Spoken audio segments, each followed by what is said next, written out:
When it comes to online payment in China, there are two big names that everyone talks about: WeChat, Alipay. These are the two most common online payment platforms in China. But recently, the game is changing around. These two known online payment, WeChat, which is owned by Tencent, and Alipay, which is owned by Alibaba, are all privately owned. But recently, the Chinese government have launched his own digital currency. Ladies and gentlemen, this is Business Connect. Today we'll be talking about the digital renminbi. Who can use it? How can we use it? What are the limitations?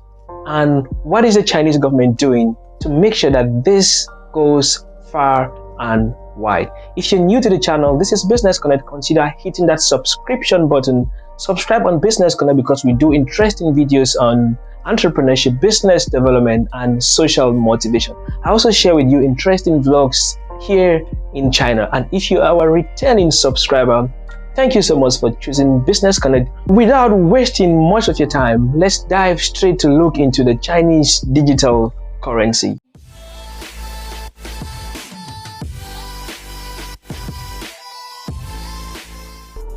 Welcome back, ladies and gentlemen. So without wasting much of your time, let's go into the details of this digital currency. First of all, what is its name? How is it going to be called? The English Wikipedia have identified it as the digital renminbi. Baidu, which is commonly used in China, have also identified it as the digital renminbi. But for now, since the app is entirely in Chinese, we're just going to call it the digital CNY or the E-CNY, which is still the digital renminbi. So the first question that everyone will be asking is, but can foreigners already start to use this new digital currency? And the answer is yes, foreigners can use the new digital currency. And you know, there is one thing that people have said amen to it. You know, with WeChat and Alipay, there is what people always struggle with, which is the real name verification. Real name verification with WeChat and Alipay is something that a lot of foreigners really struggle with it. But the good news with this new digital currency is that people who have tested it already have testified that you only need your phone number to verify and start using this new digital currency. Okay, so now since this digital currency is still at its testing stage, how can we use this digital currency? At the moment, you can't find it directly on the App Store. You can't just go to the App Store and search the name and you will find this digital currency.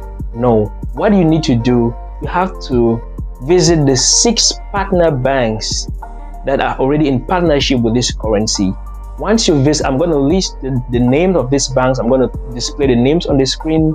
Once you visit these 6 partner banks, you will get a special code or a special QR code that you will use to scan, and then you will download the app on your phone. So once you download the app on your phone, like every other application, you will be taken to the home screen, and then you will be asked to put in your name, your passport number, and your bank details, and like which card do you wish to link. Normally on WeChat Alipay, you need to link it to your bank account. So normally the 6 partner banks that are already in partnership with this digital currency, you will link your bank card to the app, normally like Alipay and WeChat that everyone uses in China.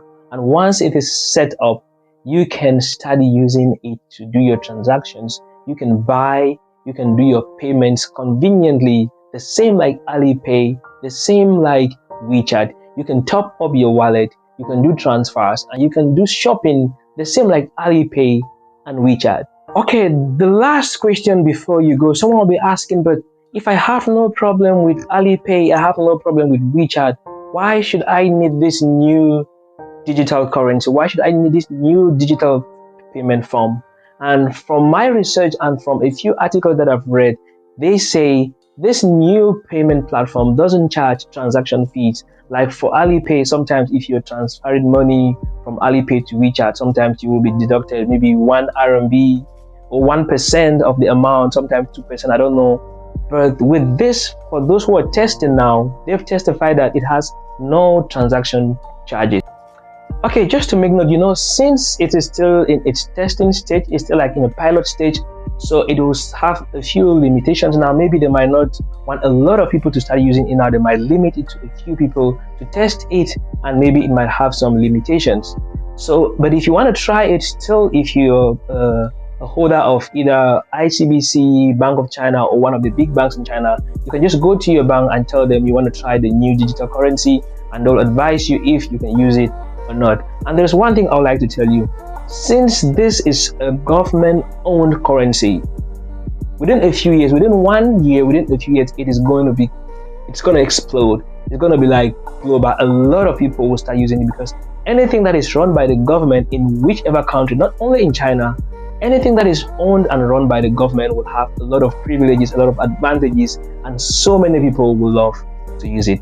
Thank you so much, ladies and gentlemen, for watching this video. This is Business Connect. We bring to you interesting videos like this in China. I bring to you videos on social motivation and entrepreneurship. If this is your first time on the channel, please don't go away without hitting that subscription button. Join us on the channel. Until now, I'll see you in the next video. Peace out and bye-bye.